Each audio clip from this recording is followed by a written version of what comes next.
E amém. Abra sua Bíblia em Lucas capítulo 13. Depois de uma sequência do juízo de Deus no capítulo 12, que vai ter logo no início o seu auge, o seu ápice, quando Jesus conta a parábola do homem rico que resolveu destruir os seus celeiros e construir celeiros maiores, e ele pensou: agora eu vou arrasar, eu vou me dar bem. E aí diz: louco, naquela noite ele ouviu uma voz que dizia: louco, esta noite pedirão a tua alma, e o que tens reservado para quem será? Ou seja, Jesus começa no capítulo 12 falando sobre o juízo de Deus, e ele avança todo o capítulo falando sobre esse juízo. Aí chega o capítulo 13, e ele vai falar de um fato que só as escrituras registram. Você não encontra dados aqui colocados no início do capítulo 13 em nenhum lugar da história. Não há nenhum outro ponto da história, um livro de história geral, que você tenha essa informação. Nem mesmo na história dos hebreus, no livro de Flávio Joséfo, 9 volumes, lá do período da história do primeiro século, nem aí você vai encontrar na história dos hebreus qualquer alusão ao fato mencionado. Vamos para o capítulo 13, a partir do versículo de número 1, ou primeiro, se preferirem. Naquela mesma ocasião estavam ali algumas pessoas que falaram para Jesus a respeito dos galileus, cujo sangue Pilatos havia misturado com os sacrifícios que os mesmos realizavam. Então Jesus lhes disse: vocês pensam que esses galileus eram mais pecadores do que todos os outros galileus, por terem padecido estas coisas? Digo a vocês que não eram. Se, porém, não se arrependerem, todos vocês também perecerão. E quanto àqueles 18, sobre os quais desabou a torre de Siloé e os matou, vocês pensam que eles eram mais culpados do que todos os outros moradores de Jerusalém? Digo a vocês que não eram, mas se não se arrependerem, todos vocês também perecerão. E Jesus contou a seguinte parábola: um certo homem tinha uma figueira plantada na sua vinha, e vindo procurar fruto nela, não achou. Então disse ao homem que cuidava da vinha: já faz 3 anos que venho procurar fruto nesta figueira e não encontro coisa alguma. Portanto, corte-a, porque ela ainda está ocupando inutilmente a terra. Mas o homem que cuidava da vinha respondeu: Senhor, deixe-a ainda este ano, até que eu escave ao redor dela e ponha estrume. Se vier a dar fruto, muito bem. Se não der fruto, o Senhor poderá cortá-la. Senhor, obrigado a Deus por mais uma noite e mais uma oportunidade aproveitada por nós de adoração ao Senhor. Toma agora, ó Deus, a tua palavra e semeia no nosso coração. Mas, ó Deus, transforma, antes de semeardes, o nosso coração em terra boa, para receber a palavra do Senhor e ela germinar e crescer em nós e produzir frutos para o reino do Senhor. É a nossa oração em nome de Jesus. Amém. Amém. Todo o capítulo 12 avança falando sobre o juízo, e o capítulo 13 começa de maneira não diferente.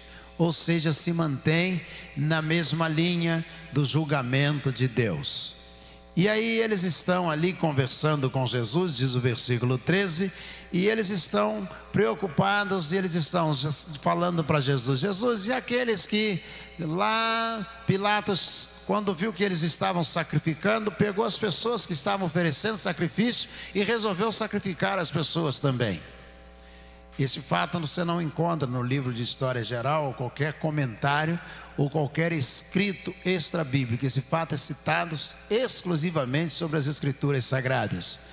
E aí Jesus olha para eles, eles estão pensando que Jesus vai reforçar a linha de argumentação do judaísmo. De certa forma, o judaísmo influencia o pensamento das pessoas até o dia de hoje.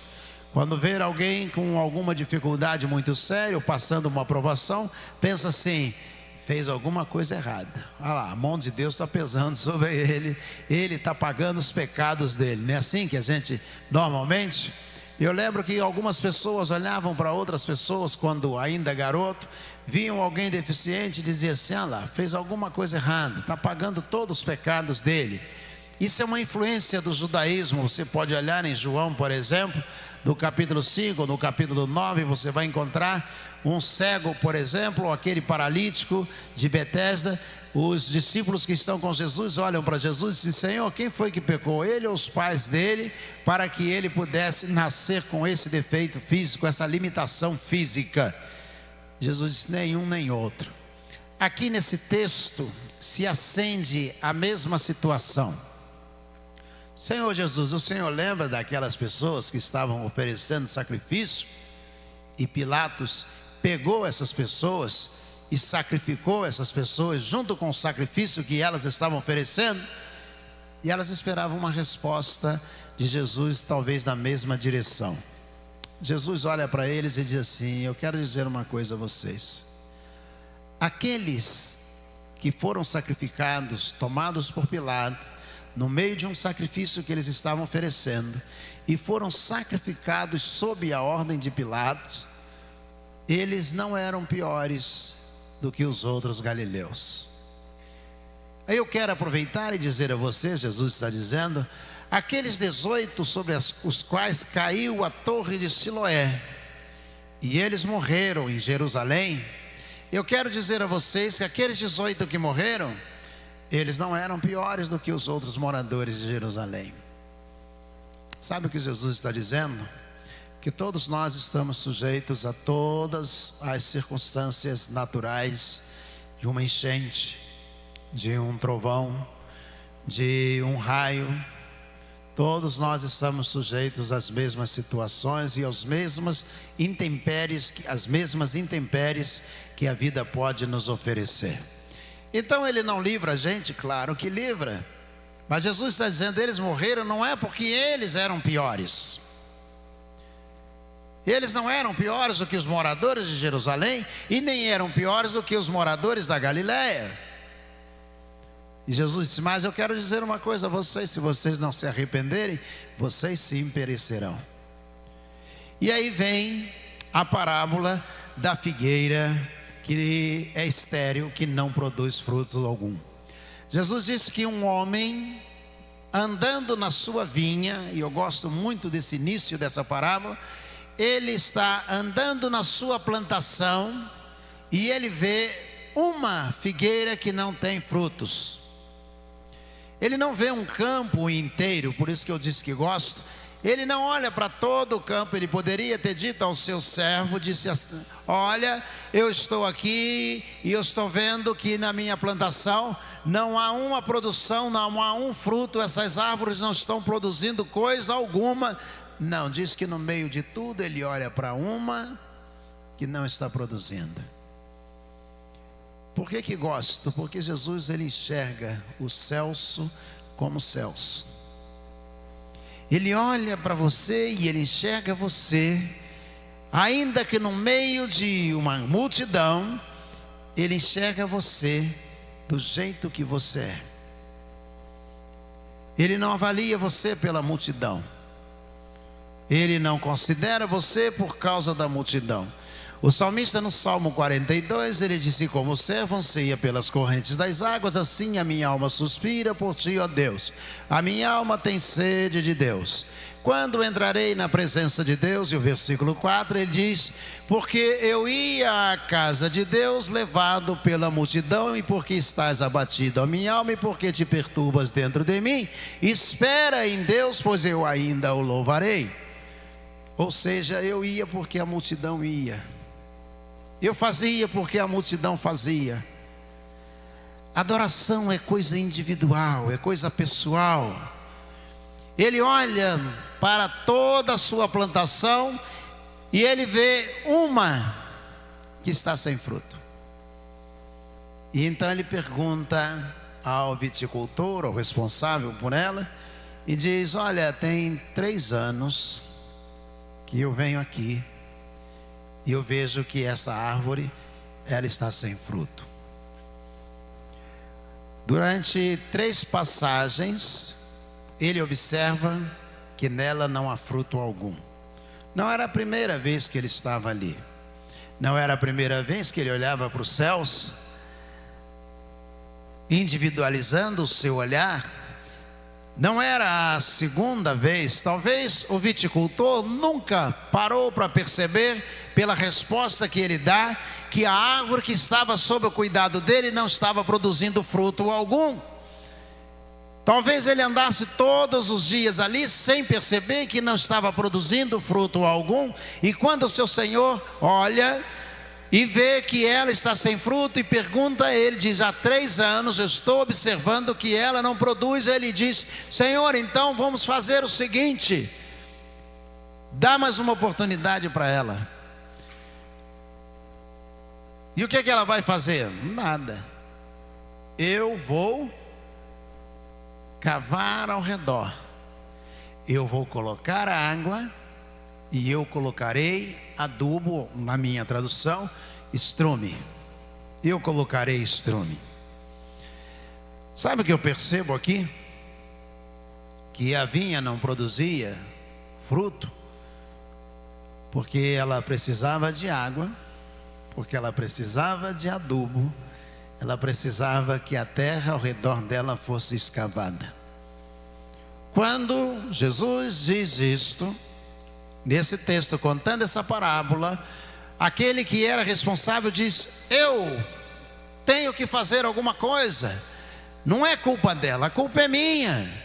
Quantas vezes nós temos a facilidade de identificar que a outra pessoa tem um defeito, que há algum erro, algum problema nela, na família dela, na casa dela, no emprego dela, nas palavras dela, nós conseguimos identificar que existe esse problema.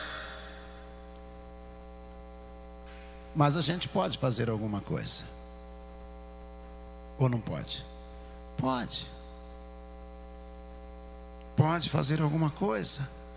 O filho pode fazer alguma coisa pelo pai, para ajudar a amenizar os defeitos do pai, dos pais.